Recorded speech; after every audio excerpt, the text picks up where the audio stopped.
Episode 76. Hey, Gam, It's the Ark in Space. Ever read the Bible? The Bible? The Bible. Have you ever read it? I've never written it. Hmm. I've read it a little bit. Do you know about the Ark and that one dude?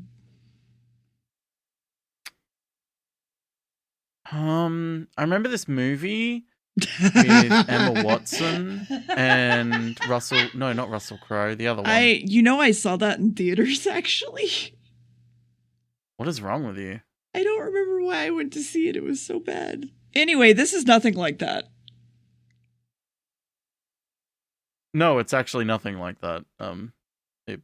Quite literally, it's nothing like that. It's more a set piece. But Ark in Space. Mm-hmm. A story that is very of its time and very influential and very, very much the beginning of the Fourth Doctor's era, truly. Mm-hmm. How does it begin, dear? On an ark, mostly. I mean, where else do you think it would start, honestly? I don't know. Here's the thing, bedroom. though. The ark, normally you think of an ark, you think of like a boat, like 40 days, 40 nights, water. This one's in space. Spacci. Yeah, so there's no water. Gazpacho. Yeah, it's floating in gazpacho. Anyway, there's a satellite, and it's got some people in cellophane in it, like Barbie dolls at the fucking Hasbro factory. And then the Doctor and the new companions are landing, and they're like, what the fuck is going on? What is happening? Harry apparently fucked with the TARDIS, which is why they landed here, because he's a piece of shit. Using a yo-yo, they learned that they're in a satellite, while Sarah has a panic attack. Harry instantly comes over and pushes some buttons, while they ignore Sarah finding a new room, and then getting locked in it. Harry is also freaking out and having trouble breathing. Everyone's having trouble breathing. Where did Sarah go? Let's open the door using the fucking switch Harry touched. Going to get Sarah, the door shuts behind them, so she's dead. Nothing seems to be working in here at all. The Doctor goes to fix it, finds that the wires were cut, fixes the oxygen, feels better, and he's like, something happened here a long time ago, and everything is weird and shit. And then heading back to the main room, the defense systems attack Harry's shoe, and then Sarah passes out again and weirdly disappears. And then she's in a area that's like drugging her and giving her like vibrations, and she's like, get ready to be preserved. And then the Doctor realizes the weapon is only attacking organic things, so they unbolt the table. Sarah is still on drugs and is being told that she's basically about to die, kind of, and then starts to have an anxiety attack, and then she's like, oh, it's okay. And then the Doctor wiggled the desk over to the switch, and then oh my fucking god, I forgot about the goddamn cricket ball. Yeah, explain what happened with the cricket ball, dear. What happened in the commentary, or what happened with the cricket ball? All of it.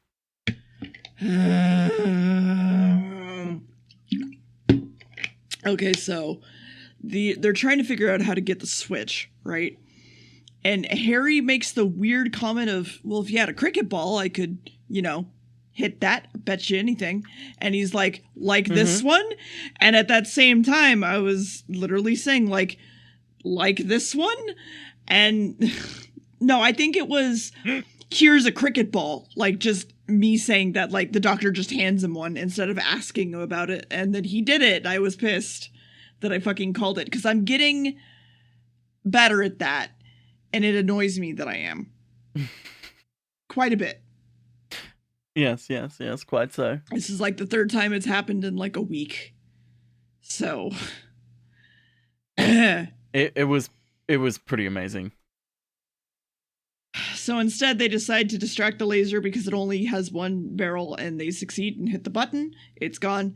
Sarah's currently being fucking murdered, and the Doctor's like, oh, this chair's a teleportation thing. And then the ship yells at the Doctor and Harry for a bit, and then we see some lettuce moving around, and it's apparently some weird gastropod, so let's keep looking. But weird, Sarah is gone, so let's keep looking. And the Doctor goes, listen, everything ever is here. And Harry's like, what? And he's like, listen, there's also microfilm of everything ever in history ever. here. And then you're like, oh, it's an arc. It's all contained in cum. Yeah. Okay, can we stop with the fucking cum jokes? And and then they open the door and find all the people in plastic, whatever, the cryogenic chamber, and Harry just kind of straight up opens one with no fucking regard to the person inside. Like, if it had killed them, if he opened it or something. And then he's like, this guy's dead, and the doctor's like, no. And he's like, they've been in here forever. He's fucking dead. The doctor's like, no. And then it's weird. There's this weird goo on the ground, like earlier. And then Harry has found Sarah in the plastic, and she's dead, I guess. And they're like, okay, well, we should revive her. Go look for a blankety blank. And he's like, okay, what's it look like?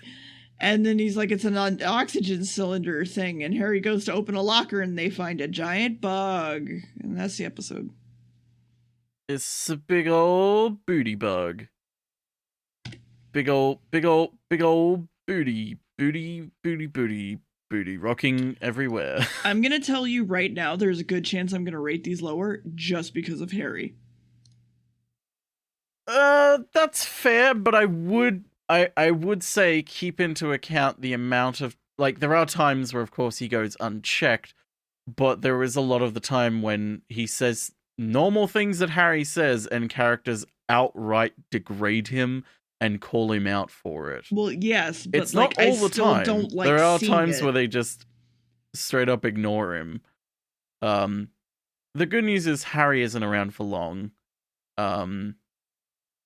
Thankfully. I don't really like Harry that much. I think he's fine, but well, this is a bit of a fun fact left over from the last episode, but Harry only became a companion because they were kind of worried. They hadn't cast the new Doctor yet. They hadn't cast Tom Baker, so they were assuming possibly that they were going for someone older again.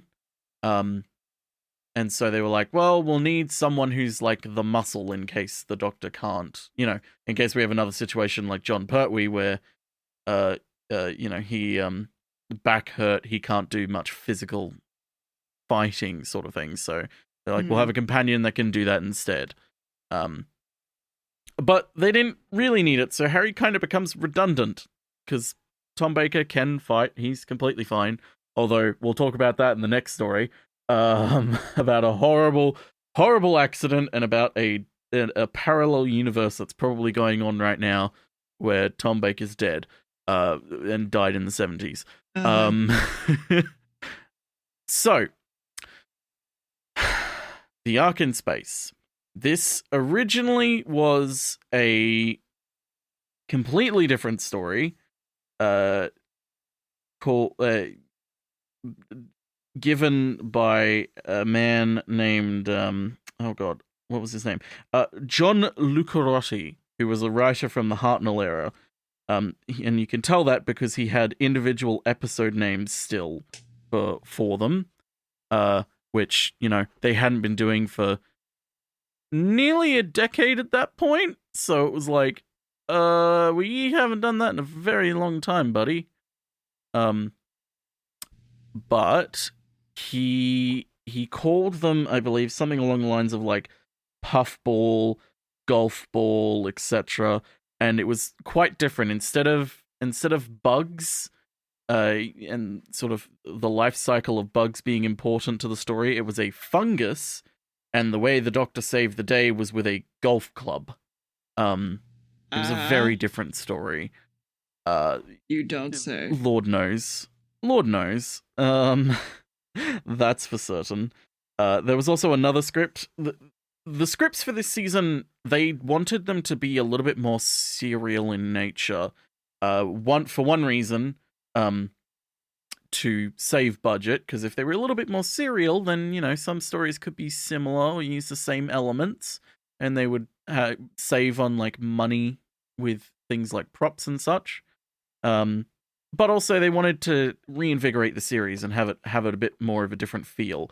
So that's why this story leads in directly from the previous story, and why the next story leads in directly from this story, and so on until the end of the season. And it continues a little bit from here and there, but it's mainly just this entire season that's like this.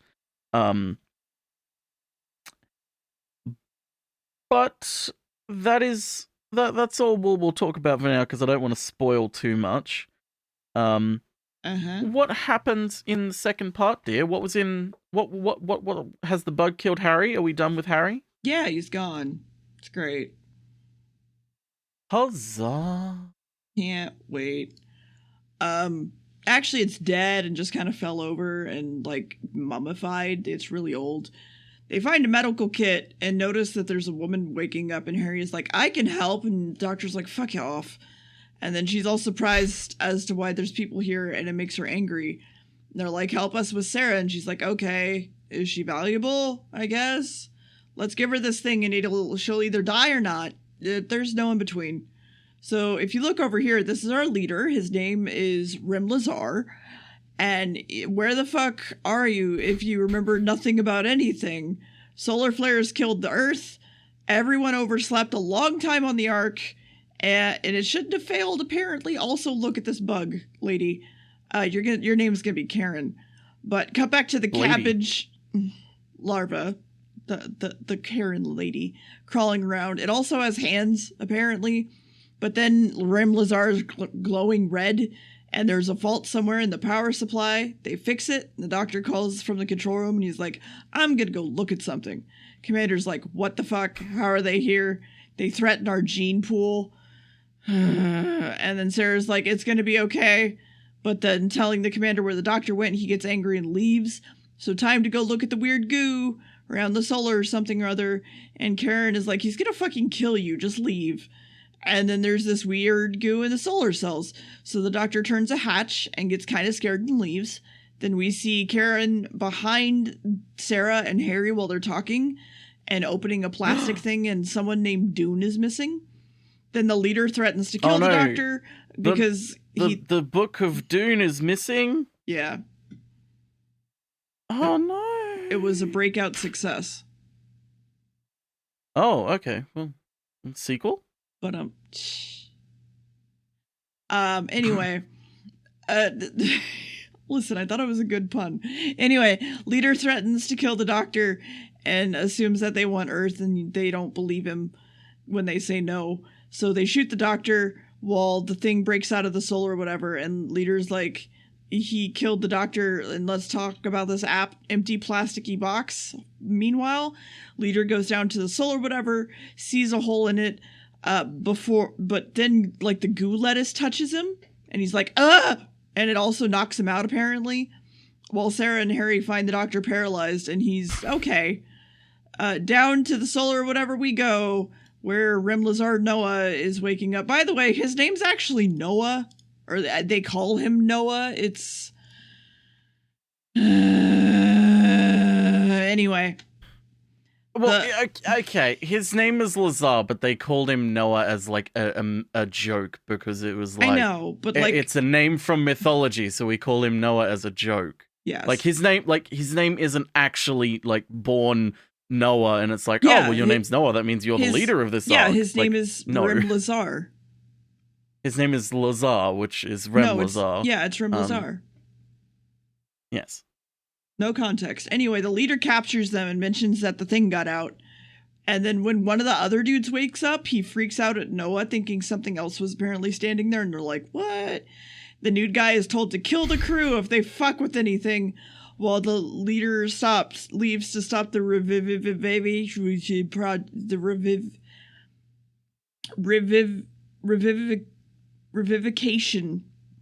reviving of people. Noah is freaking out, thinks he's doomed for a moment, so he's batshit.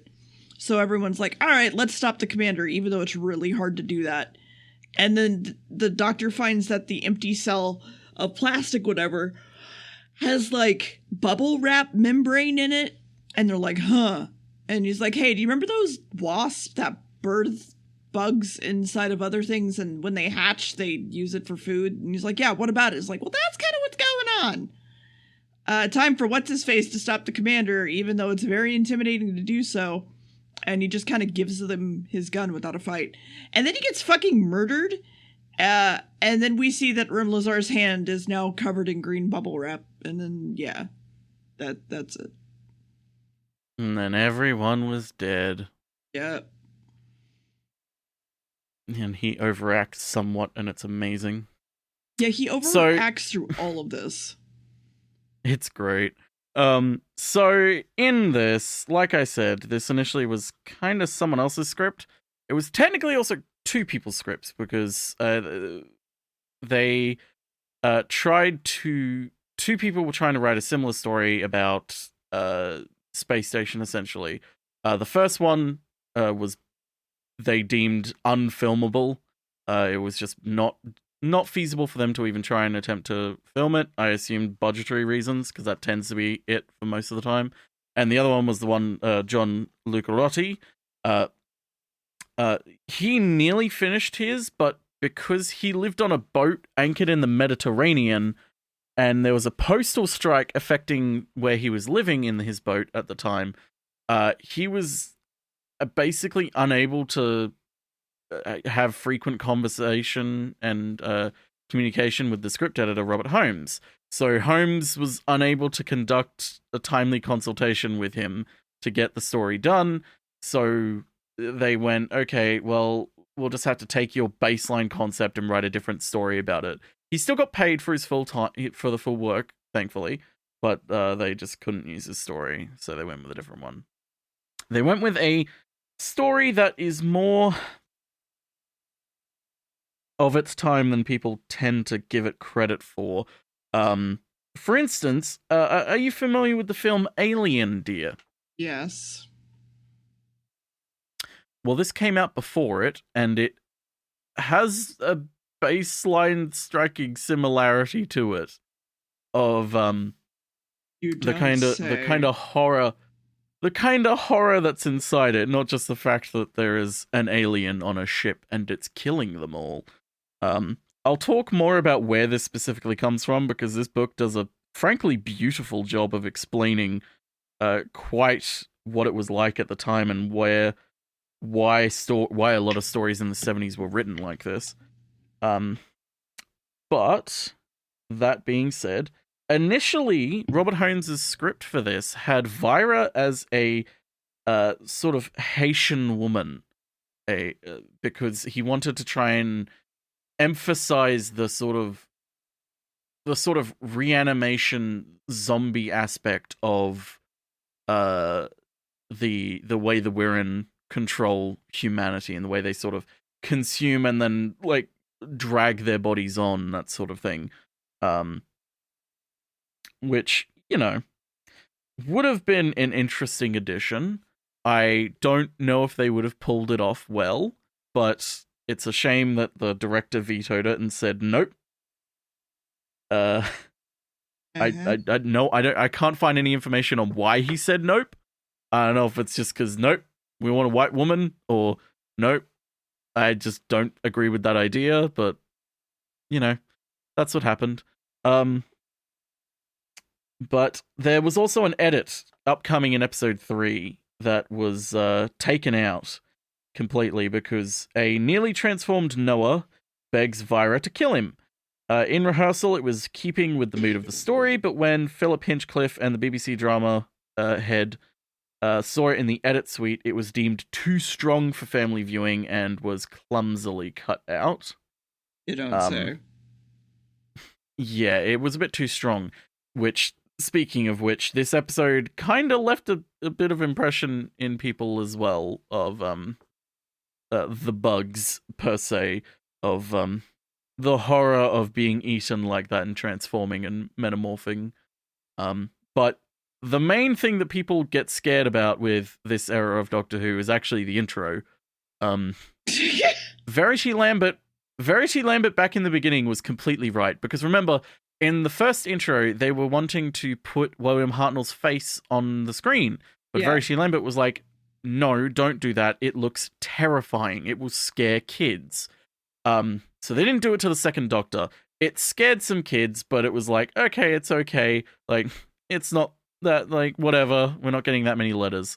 A lot of people who have a vague impression of Doctor Who, but don't really watch that much of it or haven't watched it since they were kids, a lot of them will basically say like they would be behind the couch when the intro was going because the scary man fading in terrified them. Which, you know, fair. It does. I can see how that would look pretty terrifying to a child. I mean, of, like, this this man doctor's just also sort of kind phasing of in. bug-eyed and a little bit ridiculous looking in the sense of like he is very a little eccentric. Yeah. Very eccentric, which is part of the reason why his performance is so great, because it is very energetic. Very, very much like, even if a scene has such low energy in it and you're kind of falling asleep, the second he starts talking and quipping, it's like, oh, okay, there's some life in this. But yes, before we get into the next story, I just want to note as well, this is the first story by the new producer, Philip Hinchcliffe, and his sort of philosophy behind stories was that he wanted a more darker and ostensibly gothic style of storytelling. He wanted sort of a little bit less like, okay, it's light fun, light entertainment. Like, he wanted to emphasize the fact of, like, kids like being scared, and you can tell a really good story by scaring people and such. Like, that sort of element of horror and fear can be good storytelling tools. He accomplishes it in, I think it's a great move for the series, because it distances himself from the previous showrunner and also brings fresh life into it. And also, the second episode had, I believe, 13.6 million people watching when it came out, which broke the record for the most viewed episode. Previously, it was episode 3, I think, of The Webbed Planet. If you remember that episode. Remember that one, do you? Mm-hmm. With the ants and the moths? That was previously the most viewed episode before this one. So this is why a lot of people state that this is the golden age of Doctor Who. Because this is when a lot of people were watching, and this is what a lot of people grew up with from this point onwards that we have nowadays. A lot of people grew up with this. Personally, I'm of the view that quote-unquote golden age doesn't exist. There's no such thing as a golden age. There are just different eras of different creative teams behind it, which, you know, still persists to this day. But it's a fascinating, very good era of Doctor Who to begin with. But what happens in the next part, dear? How are them bugs doing? Well, don't worry about it, because the minister's talking to everyone on the ship, then basically just going, Oh, thank God. Fix the Earth! While the leader tries to beat his own hand off, and Karen stares into space. Noah calls Karen, like, please, this is an order, no safety checks, revive everyone, shit. And Karen's like, oh, fuck. And then she's in command now. 1 second, let me talk through him, says the bugs. And they talk through Rim Lazar, and they're like, Earth is ours! And he's like, oh, fuck. And he gets all fucky with the bubble wrap. And then they also talk to each other inside of each other, apparently. So the doctor's like, let's go talk to Noah. Harry, you revive everyone while we go find him, and don't fuck it up. Side note, there's another one over here trying to wake up, by the way. And Noah and Harry's like, yeah, whatever. Noah's found, covered in shit, stops them from touching him, throws them their gun, and he's like, stay away. So he's still trying to be great. With the new people alive, they're like, oh God, we should have just stayed on Earth to die. What the fuck? Look at this goddamn bug. Oh my God. And the doctor's like, let's cut it open to find a weakness. And Karen really wants to expedite the reviving. But he's like, dude, if you do that, everybody on the Ark's going to get bugged. Like, don't do it.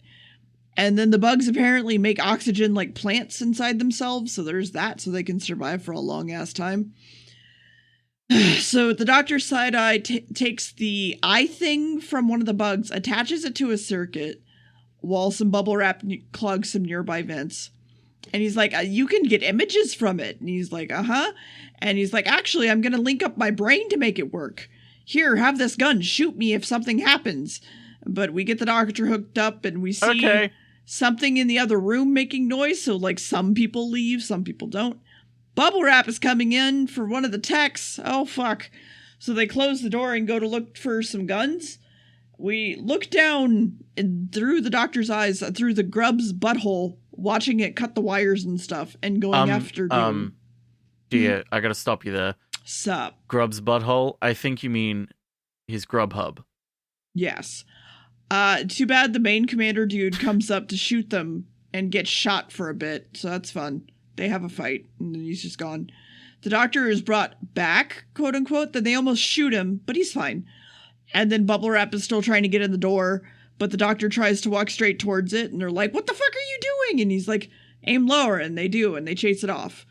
Karen's still staring into fucking space for some reason, and he's like, why are they attacking? Couldn't they just wait to be adults? They'd be unstoppable. And he's like, that's weird. And he's like, well, apparently electricity is enough to kill them, so let's just electrify the whole fucking satellite. So these transport beds are reversible, so here we go. Woo, let's send an easily killable side character first. And then the easily killable companion after. But then, sadly, the power is weakened and the oxygen is stopped again, so we can't send any more people. So instead, let's go fix the power. Because Noah won't stop me anymore. He's probably in a cocoon. Also, there's a lot of cocoons. Too bad in the power station there's a big old bug down here, and it's Noah. And then, yeah. No! No?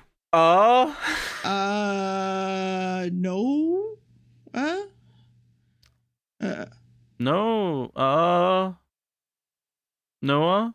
Noah. Anyway. Noah. No. Noah! No. Anyway. No. Okay, I'm basically just gonna read this word for word and take bits out here and there that are either editorializing or just not relevant. So where does this story come from? If you want to understand the Western world in the 70s, then start with the horror. The generation that had grown up in the 50s had seen every threat as having an external cause, and with good reason. These were the children of the war years, the ones who had been raised in a culture of alien infiltrators and communist Martians. And much has already been said on this subject in the previous topics, the past episodes which we've spoken about. For instance, the Faceless Ones. We spoke very much about that one in there. But the generation growing up in the 70s didn't believe in the same kind of enemy. It's tempting and a bit glib to say that without any definite external threat, the West started to turn in on itself, but there was a change in the nature of, quote, popular fear. By the late 70s, more people were afraid of cancer than invasions. This is especially obvious in the American movies of that era, and not just the horror ones. The affluent middle classes of New York and Los Angeles were becoming obsessed with their own bodies, treating every fat cell as if it were a hostile organism eating them up from the inside. Alien in 1979 is the ultimate expression of this, but it's there even in a film like Marathon Man, in which the villain is a Nazi dentist and the hero only survives because he's an experienced jogger. But our bodies and our societies always reflect each other. 70s horror is about civilization consuming itself, as well as things chewing their way through our stomachs. Rosemary's Baby, The Stepford Wives, and later the remake of Invasion of the Body Snatchers. The perfect example, speaking of which, because it replaced the communist aliens of the original with aliens who posed as psychoanalysts and then do heinous things with your flesh. They gave audiences a fright pick that was more visceral and inward-looking. When something bad happens, anyone, no matter how smart or moral, is a piece of meat. Jaws and the Texas Chainsaw Massacre took millions at the box office that year, so by making the victims of a space monster as vulnerable as possible and then raising the stakes to the entire future of humanity, the Ark in Space taps that public mood in a very Doctor Who way. Yet it's not purely guts and gore. The theft of identity, always the big evil, whenever it takes the form of brainwashing, which, see movies like The Manchurian Candidate and future Doctor Who episodes, which we'll get to. Or possession as well, which, like The Exorcist, which... The Exorcist was very much influential on Philip Hinchcliffe. It basically set up how to do the concept of possession in his tenure, because it's such a fascinating topic of horror to delve into. That's also the sort of gruesome things made as well. It's interesting that the Doctor Who monsters who tapped into this fear in the 60s, the Cybermen, were turned into tin-plated bogeymen in an upcoming episode. They're kind of not really seen as Cybermen, and basically from here on out, Cybermen, there's no real reason for them to be Cybermen.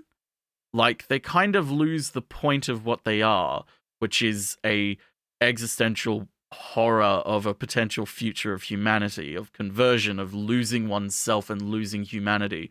They kind of just become generic robot enemies, which is a kind of a bummer, but it's still fun to see them.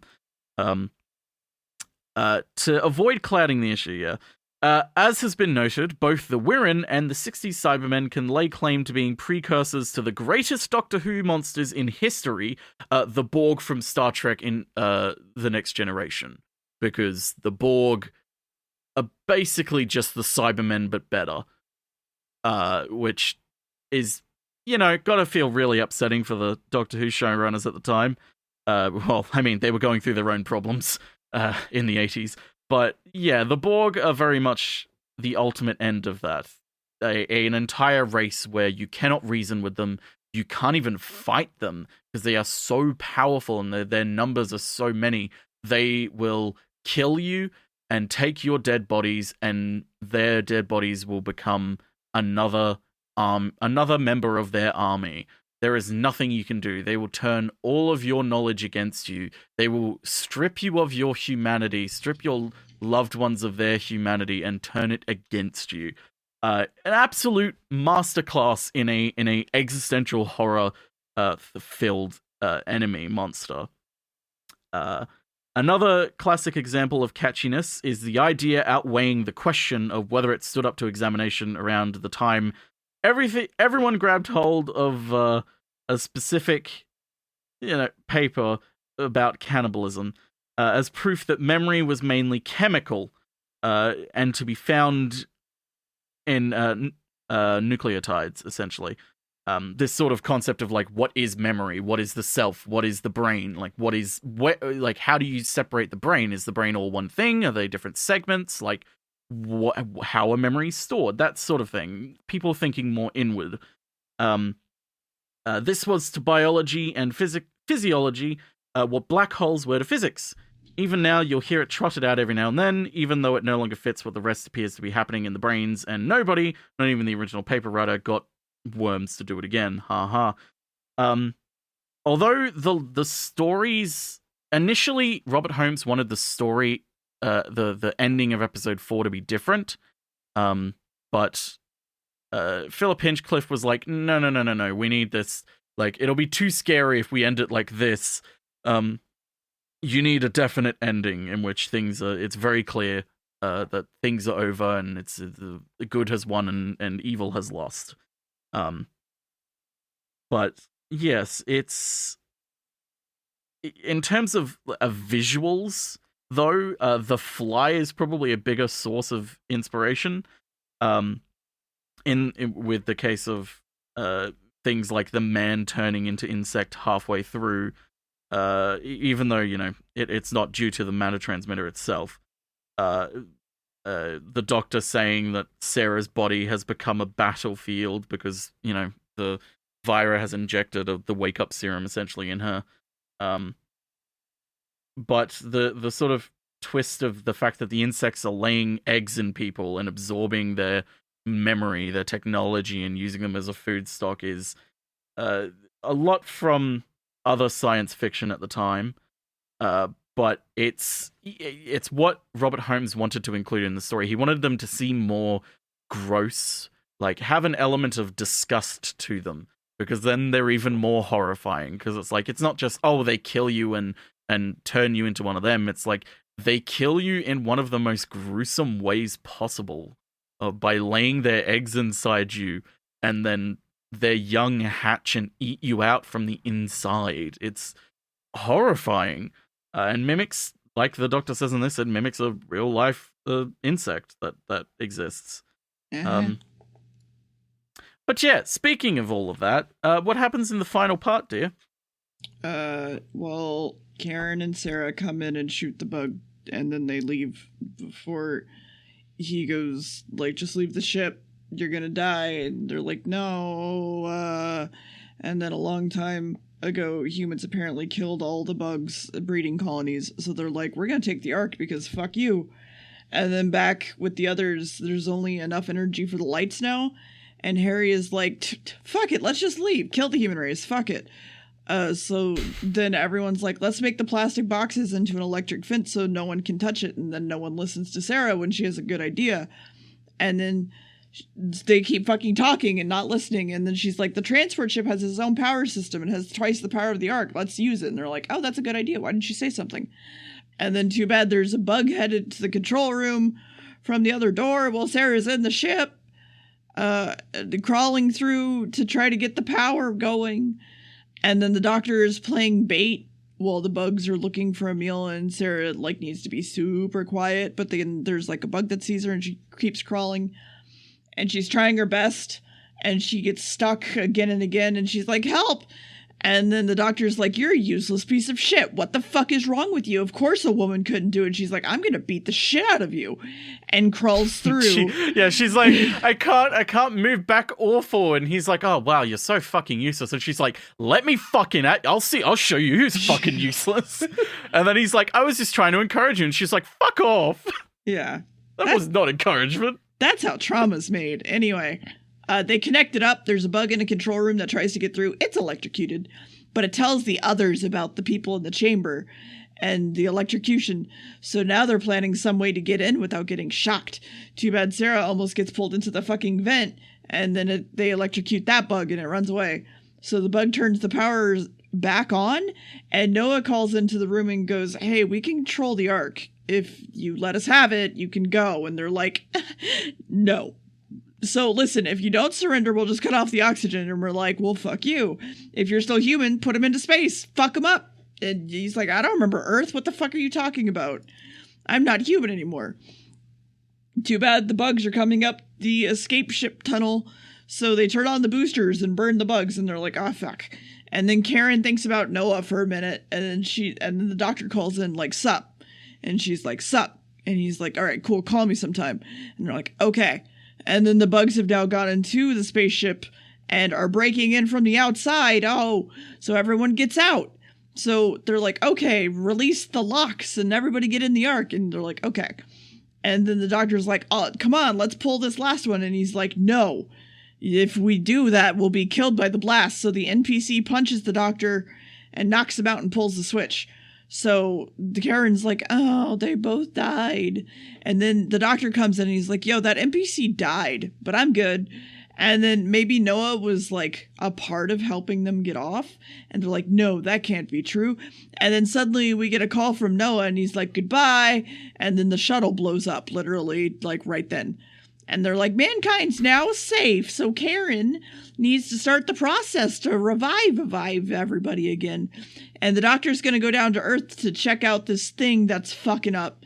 And he's like, bring me a coat. And they're like, okay. And then all of them have coats. And they're like, well, I didn't invite you. What the fuck? And they're like, well, too bad. And then they're all planning on going down to Earth. And that's it. Yo, Earth? That's where we live. Not at this time, but yeah. Oh.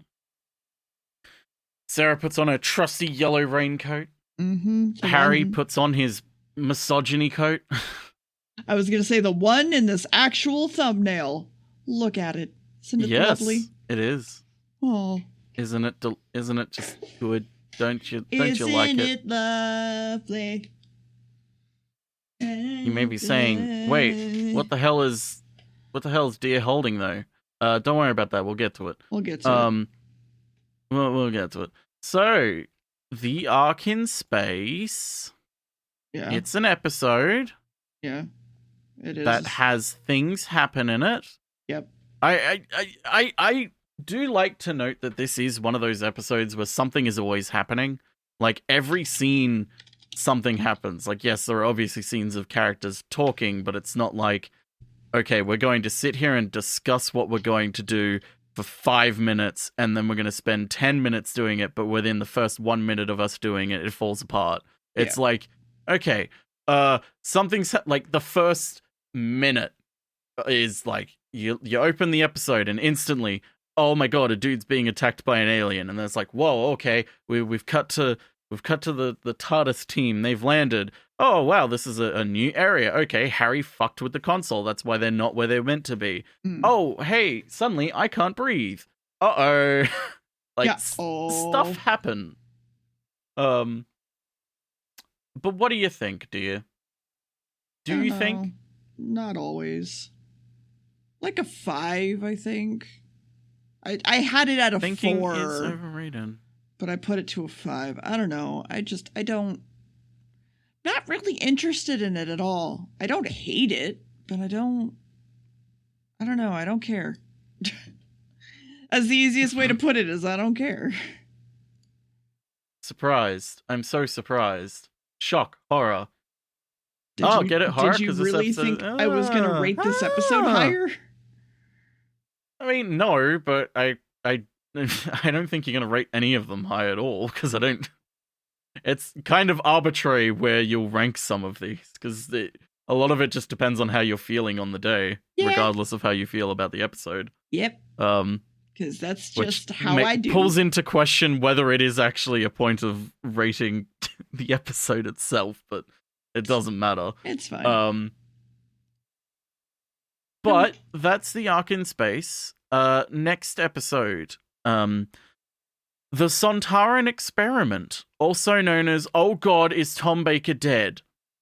Again? No, we're not. I don't mean the Fourth Doctor. I mean Tom Baker. Oh. To put it mildly, there was a time when they were filming the episode where they thought they would have to get a new actor. So look forward to that. And the best part that I know Dia's gonna like, it's only 2 episodes long. Wait, really? So that's probably gonna be Dia's favorite episode. It probably will be. I doubt it. I'm not a fan of it. Take your bets. Will I rate it higher or lower? Because it's only 2 episodes. We'll see.